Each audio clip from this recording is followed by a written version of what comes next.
And we are live here in the Storycraft Cafe. I'm your host, Hank Garner, as always. Today, super excited to be joined by one of my favorite writers in the whole world, and someone that it's been such a joy and pleasure to get to know over the last few years. Peter Swanson joins us today. He has a brand new novella that just released last week. It's called The Christmas Guest, and for a short read, it is awfully punchy, awfully immersive, if you can believe that from a story this dense and compact. But what a fun story it is! Welcome back to the show, Peter. Thanks, Hank, and thanks for your kind words. Absolutely. It's absolutely the truth. I've followed your career um since your first or second book was published, and I think it I was my always first book. know. I'm sorry. I think it was my first book. I feel like we did a podcast for A Girl with a Clock for a Heart I many years feel ago. like we did too. It might have been The Kind Worth Killing, and we talked about The Girl with a Clock for a Oh, Heart. that's possible too. Yeah, It was so close there, and I feel like we've done one every year since. yeah.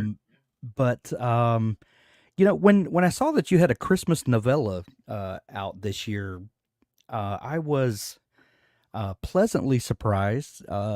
Surprised because this is not something I expected from you. Yet when I got it in hand and opened the book and got into it, I think I read this in one sitting, honestly, and I was just like, this is absolutely a Peter Swanson book, and um, what an amazing book it is. When did the idea for this story first come to you?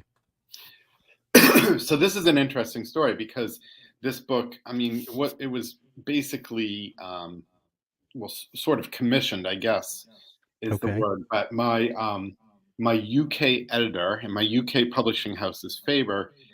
So my UK editor over there, um, like, asked if I had any interest in doing a kind of a Christmas thing. Um, and they've done a number in the past few years. They did a few with PD James. They had some posthumous stories of hers. They did John Banville's Snow. They had a lot of success with them. So he was like, "Do you want to do it?" And he kind of said, "It's an opportunity for you to do something a little different." He goes, "You can go cozier if you want. You can go historical. You can write a much shorter novel." Um, and I was instantly interested. I think I was more excited about the possibility of writing a novella, 100-page story than I was writing a Christmas story. But I had an idea, and then I went through my agent and we pitched it to my US publisher. And my editor at the time was kind of like, "I don't understand what you're asking. Like, what do you mean a Christmas thriller? Is this your next book? Is it gonna be a like, he just didn't get it. And, and I think the reason for that is because I think in the UK culture, there's just a lot more, Christmas specials. Do you know what I mean? Like with TV Yeah. shows, sitcoms, Doctor Who, there's just a lot more of that. And in fact, they do a Christmas ghost story every year on television. Um, so anyway, I and I little feel like that used to be more of a thing here in the US. I remember growing up in the 80s, and every show would have a Christmas special. It just seems like that's not the case anymore. I wonder what the I think difference is maybe there. it just got taken completely over by like Hallmark movies, which have True. become the go-to. I mean, there's obviously about 40 new ones a year in Right. that genre, but there isn't a ton of like Christmas mysteries or Christmas thrillers or things like that, Yeah. along those lines. But anyway, so my American publisher wasn't really interested in it, and it kind of stalled. And then I think it was 2 years ago, during actually around Christmas, that I said, "Well, I'm just going to write it. I have this idea. I think it'll be about 100 pages." So I just wrote it, sent it, and when my UK editor saw it, he bought it, and then my US editor ended up buying it as well, and saying, they were kind of like, well, we'll see how this does, but so I was pretty thrilled. I mean, at one point I thought it would just go to the UK, but I was glad it wound up over here, and it turned out to be. I love the novella. Yeah, yeah. And Yeah. speaking of the form of the Christmas story, the Christmas novella or whatever, that there are certain subgenres that is a completely normal thing. Cozy mysteries, and we're talking about the pure cozy mysteries. There, it's it's not a surprise at all to see a Christmas themed book, an Easter themed book, a Thanksgiving theme. That's it's kind of part and parcel for that subgenre.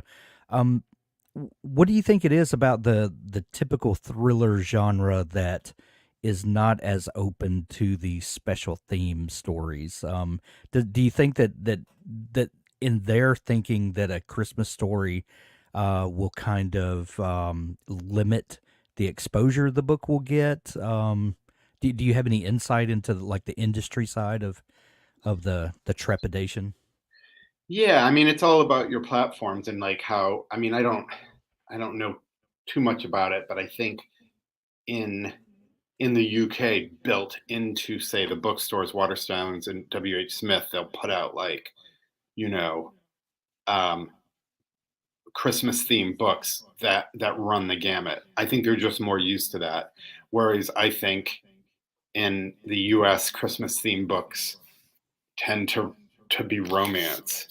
Um, Yeah, and cozy mysteries, and I think that's the other thing is, I mean, it makes sense that cozy mysteries could be thematically holiday based. I mean, especially Christmas, which is a cozy holiday. I mean, if you right. think of like a country house and snow outside and fireplace inside, you're instantly in cozy realm.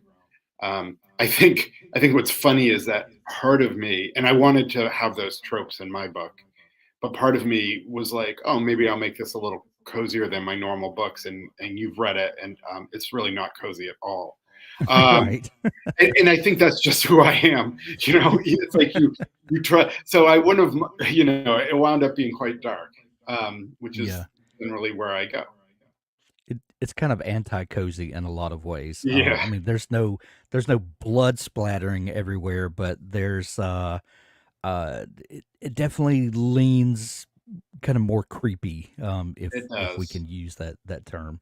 Yeah. Um, what about the form of the novella? One of my favorite writers and someone that I studied a lot when I was first starting to write was Ray Bradbury, and he talked a lot about writing short stories, and he was a big advocate of when you're learning to write to write a short story every week. Um, Yeah, that's and right. edit it, and the logic being, well, surely you can't write 50 bad stories in a row, if you do You're this right. for a year, which is, kind One of of the tongue in most. cheek, but there's something to working out those muscles. So and now there's not a lot of places to sell short stories. A lot of the literary journals and things that used to buy those are not really a thing anymore, and so that form is kind of dwindling just because there's no way to make money at it anymore. Right. And then the novel and the typical one novel per year, from an author is kind of has become standard, and we kind of look for these rhythms in publishing. And then the novella is somewhere kind of in between. How has publishing responded to this form of story, and do you feel like this is, I know this is a one-off for you, and something that you kind of wedged into your normal production schedule, but do you feel like that if you had more ideas for novellas that this could be a thing that you make part of your career? I could only hope and dream, but I mean, honestly, and you're absolutely right. The short story has gone down. I mean, the short story used to be a very lucrative Yeah. business for writers. In some cases, I mean, there were writers who built entire careers out of short stories. John Cheever, Yeah. Updike, practically. I mean, lots, but the Cornell Woolrich. Um, but there's not a market for them. So there is a little bit of a market for short stories. There's very little market for novellas, and which I think is a shame because just personally, I think there's a ton of things you can do in the novella length that can work great, especially with like a creepy story. Sometimes your creepy story is not that complex. Like it Yeah. doesn't have something that happened 20 years ago that's causing it that you have to delve into. It doesn't need multiple points of view. Maybe it's just someone, arriving in an Airbnb and the neighbor comes over and it's this like creepy thing going on and it's got to get resolved. Yeah. Um, and you can't make a novel out of that. I mean, it's too, you can't get your 80,000 words. So I just think novella, there's a lot of possibilities. Um, I would love to do, I mean, um, if we talk about modern novellas, the only person who really is doing it with success, and that's because he can kind of do whatever he wants, is Stephen King. And Yeah. Stephen King's a really good novella writer. I actually think it's like, I mean, sometimes I feel like his books sprawl too much. Yeah. Um, and his novellas are probably the length of some people's books, but they're great. It tightens him up, and he's been able to do this thing where he publishes them and usually in groups of four. So I'd love to do that kind of thing, have like, a three novella book, but I'm not sure they really sell. And I think that's the issue. I mean, Stephen King sells because he's Stephen King, and he Right. could obviously publish, his laundry list and he'd sell. But I do think, I think it's a really, I think it's a great length for mysteries. I wish there were more of them out there. And I definitely have some ideas for a few more. Stephen King has famously had difficulties with endings sometimes, so much so that he made fun of himself in one of the latest It movies. Maybe it was the second part. I can't remember. Uh-huh. Where he plays the shopkeeper and he's selling one of his books and he says, the endings are crap or Oh, something that's like right. that. I Yeah, remember that. That was funny. yeah, and poking fun at him at himself. But you're absolutely right. The novella is is it? Do you think it's because you can conceptually hold the story in your head? Kind of all in one form. Whether you're an outliner, a planner, a pantser, wherever you fall on that spectrum, the novella you can pretty much hold the the totality of the story in your head. Do you think that due to that fact, the form lends toward tighter stories, more that each scene carries more punch? What do you think that the form of the novella brings to the writing of it? I think, I mean, it maybe has partly to do with an author keeping their focus. I think, um, and this is sort of a bugaboo of mine, but Yeah. the current expected length of a thriller is minimum of sort of 70,000 words, but more closer to 80 or 90,000 words. Right. Now, that didn't used to be the case. There's lots of pulp writers and golden age writers. I mean, Agatha Christie, I think and then there were none as 55,000 words. And she kills 10 people. Um, Right. but I think if I had a 55,000 word novel now, I think my publishing houses would ask for a bigger book. So what that does is it puts sort of this weird added pressure on the thriller writer. I mean, we all know what it's like. You read a great premise, something creepy happens, maybe a murder occurs, and your interest is perked, and then there's a long middle section where the story kind of sags, and you can almost feel sometimes when the author's stretching, and I'm including myself in this too. I mean, I think you're kind of trying to come up with subplots, you're kind of trying to maintain the suspense before you get to the big finish where you're kind of resolving and tying stuff up. um, so sometimes what it forces you to do is, subplot or bring in different perspectives or add a romance or something. Whereas in a novella, you can kind of just full steam ahead. Um, and tell your story. I guess the short version of what I'm trying to say is not all thriller ideas um, are 300 pages. Probably a lot of Right. thriller ideas are um, can be a great 150 pages. And the fact that we have this idea of what a novel is lends itself to some some books that don't quite work. Yeah. Um, you mentioned that the Christmas Guest is a creepy story, and this is um I don't want to say it's out of character for you because it's not. This book absolutely reads like a Peter Swanson book, but there is a difference in this book and say um one of my all-time favorite books, Eight Perfect Murders.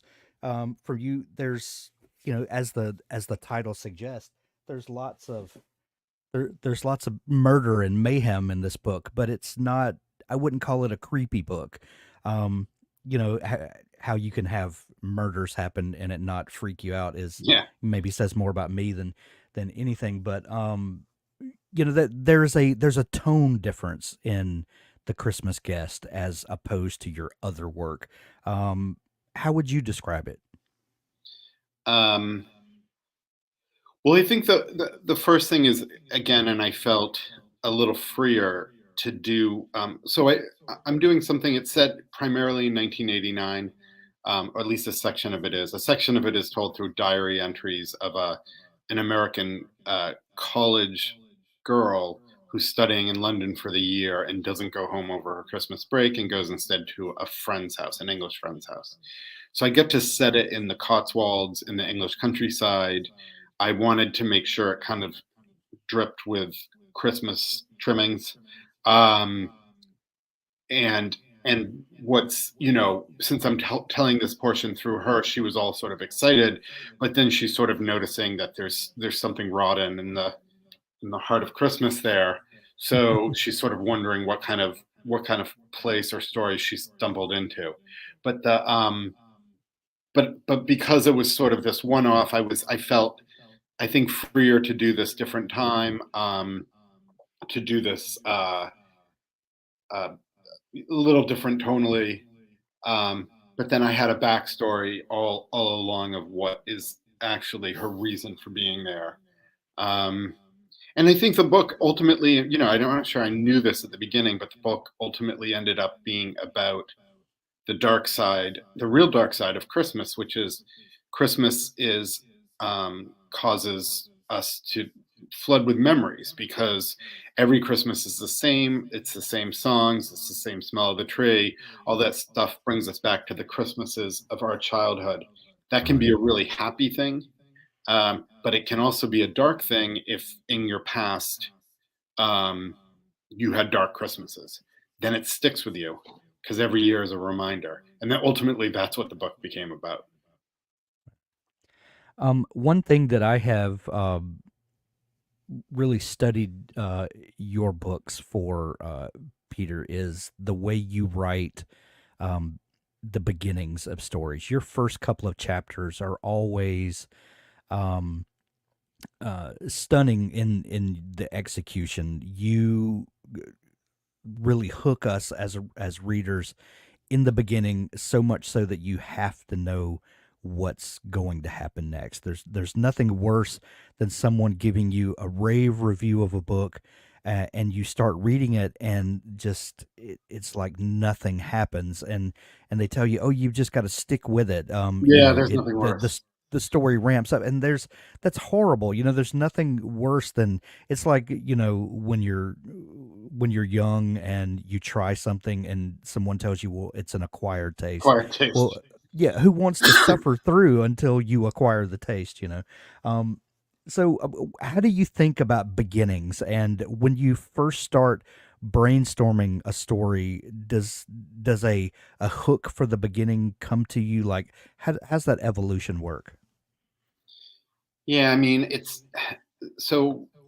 if I'm starting a book, I've gone through. I mean, I kind of have a premise and a plot and all that, but then I do ask myself the question. It's just where there's a couple big questions always before you start your book.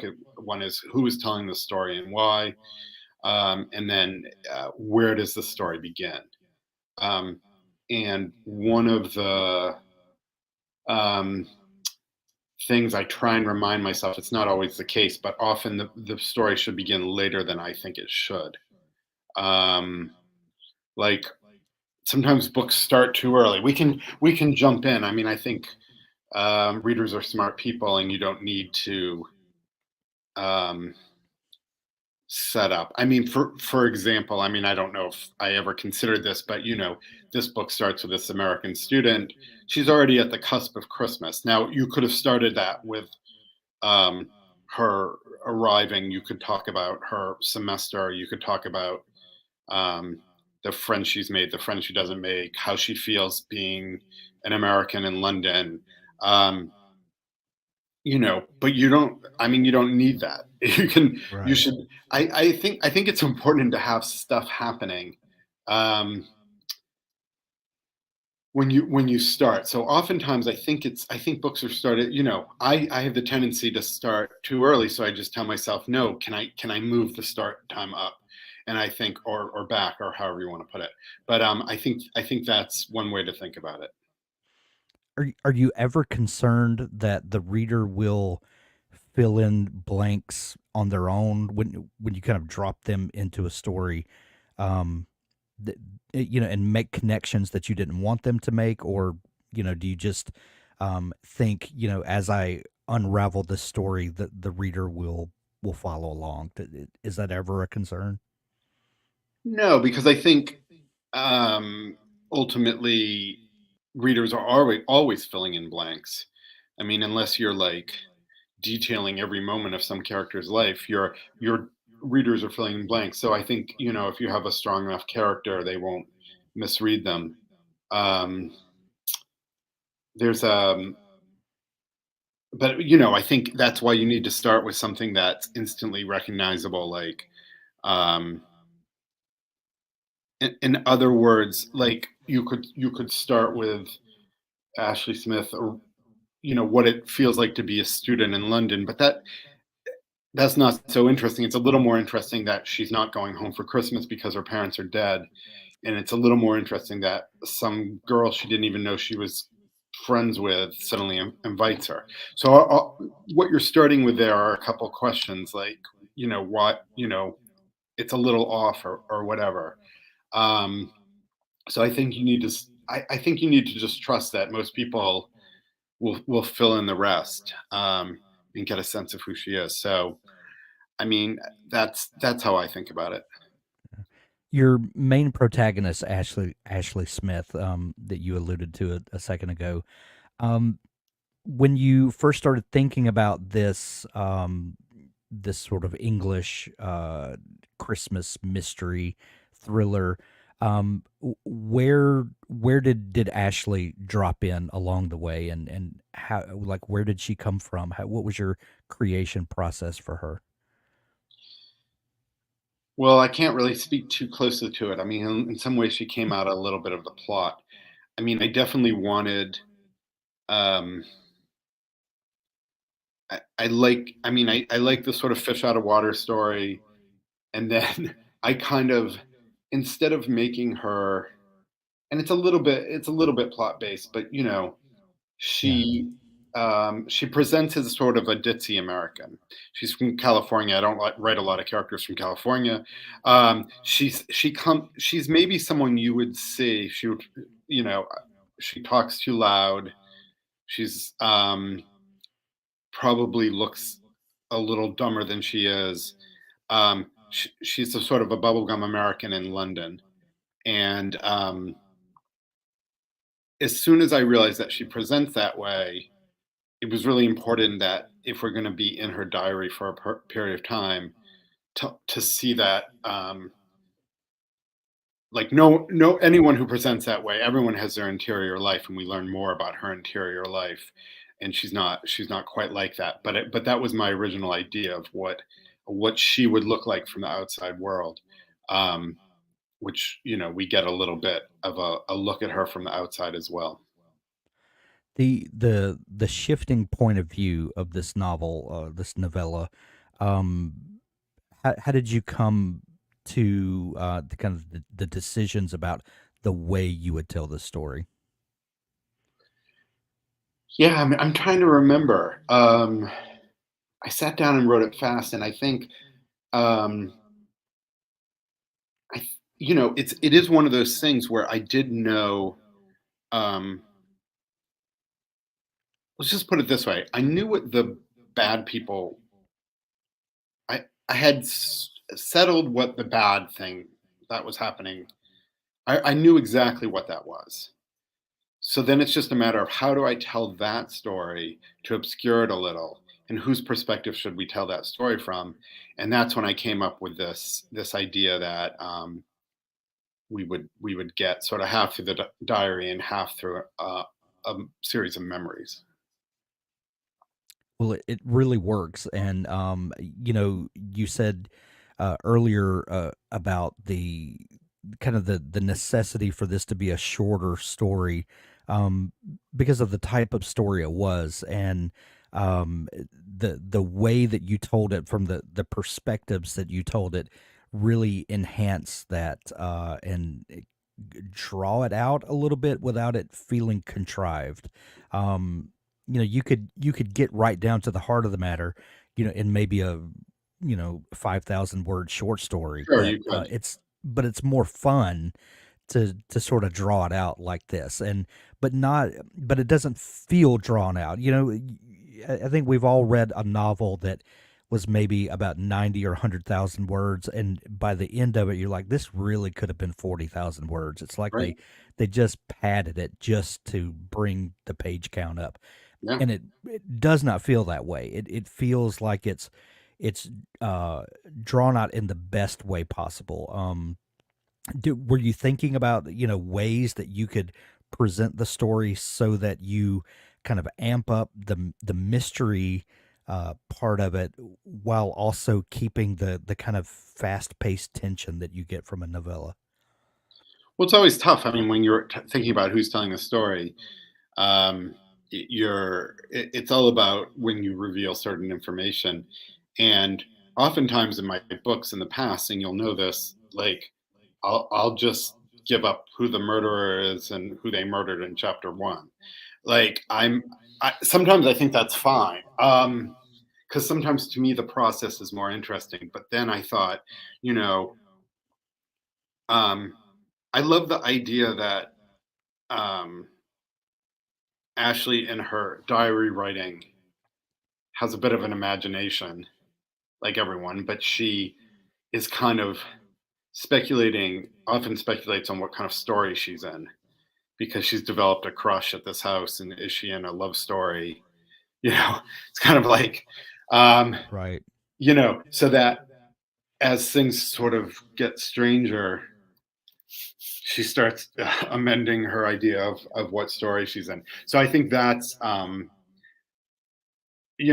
I was hoping to kind of, I mean, you're trying to kind of obscure what's really going on as the writer, and that I was able to do that because I was able to just slip into entirely her point of view, um, to the point where it's through a diary, so it's very filtered through her own sensibilities and brain and perceptions of what's happening around her. Yeah. How did fitting in the Christmas guest affect your work schedule? For years now, you've been kind of on a typical production schedule, one big book a year, and then the publicity and all of that comes with that. Um, I would imagine that you have fallen into a bit of a rhythm with the the writing, side, the publishing side, the promotion. I would imagine your year kind of falls out to support all those things. How did wedging in this new project affect your typical creative life? it didn't necessarily slow down me producing a next novel, although the big changes. So for the first time ever, this coming year, it was 2024. I would typically have a book coming out usually around March. Yeah. I do have a new book coming out, but that's coming out in June. So that's the first time I've ever done that time period for a book coming out. So that did get pushed back a little. I was happy about that just because I wanted there to be a little bit of a break um, between promotions, but it also worked out well because I think maybe I was a little later. I might have been a little later with this book coming in, the new book. So um, yeah, I mean, I was happy to do something else, but yeah, I was like, as much as I mean, I love writing a book a year, but sometimes um, doing the promotions around a book every year is the harder part for me. Um, but the but writing it isn't. I love to write, so Yeah. So I'm hearing that we'll have a new book next summer. Can that's you the tell us plan. anything about it? Yeah, so it's not a sequel, but it includes the character of Lily Kintner again, and it's I will say only this, that it's kinda I think it's my first full-on, kinda serial killer novel in a sense, um, and because I can't the story began it didn't begin with Lily, or Lily got brought in. It began with an idea of a serial killer, um, who I think is quite different than other serial killers we've seen, um, and I wanted to write about him, and then kind of conceived of a cat and mouse game between him and Lily Kintner, who's the character in Kind Worth Killing and also the Kind Worth Saving. I find it very interesting that we're going to see Lily again. This is the third book that we're going to see her. This is for someone who's written standalones with the exception of The Kind Worth Saving, which was a follow on from the kind worth killing. Um, do you like having these characters that you've developed a bit of a relationship with, for lack of a better term? Is it more fun to kind of continue these stories and imagine where these characters have been and where they're going to continue to go? Well, it's been fun with Lily because I really like writing her, and I think she's a unique person because she essentially becomes the protagonist of the story, despite the fact that she's a kind of a murderous person herself. So she's sort of an anti-hero, a good girl, bad girl type of thing. But Yeah. but what's fun with that is she's sort of a detective. In this book, she kind of becomes a detective figure, kind of tracking down another killer. And of course, you get the fun of what will eventually happen with when the two of them meet. Um, but yeah, I think I just really like writing her. I like writing her world. This was another book that she fit into really nicely.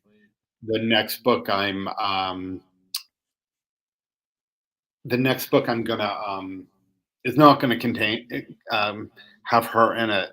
So I'll see if she shows up again. But I mean, for right now, I did enjoy putting her in a third book, and then I'm definitely going to go back to standalones. I think for a couple. I love it. Well, the Christmas guest, excuse me, is available everywhere now. Go visit your local bookstore, grab a stack of these, and use them as stocking stuffers this year. They would be fantastic for that. If you don't have a great local bookstore, we're going to include an Amazon link where you can grab it. It's available in Kindle edition or hardcover or audiobook. I've not listened to the audiobook yet, Peter, and I always listen to your audios. How's the production on this one? Um, I'm afraid to say I do not know. I have not listened to it myself, and I know it was I think had some challenges around doing it in audio, but I have not heard it myself. Well, we'll put a link in there. Rarely So do. I don't yeah, like to listen to my words. I don't know what it is. It's just I suspect there are some authors out there who love listening to audiobooks of their books. Me, I avoid it. Well, the vast majority of the folks I know can't stand to listen to their own words, so Yeah, that's I how I feel. totally understand that. There's just something weird about having someone read your voice back to you that's a little unsettling, I think. Yeah, The Christmas Guest available everywhere now. Go grab it. Peter, your website is correct. peter-swanson.com. Is that right? Peter-Swanson.com, and that'll link you up. It can get you to Instagram and Twitter and Facebook and all those things. Excellent. Twitter or Well, X, look, whatever you want to call it. yeah, whatever it is this week. Right. We'll link that up as well to make it easier for folks to find you. Peter, always a joy to catch up. Love the new book. We're going to send everyone to pick up a copy of it. Thank you, Thanks Hank. for joining Always a me today. pleasure.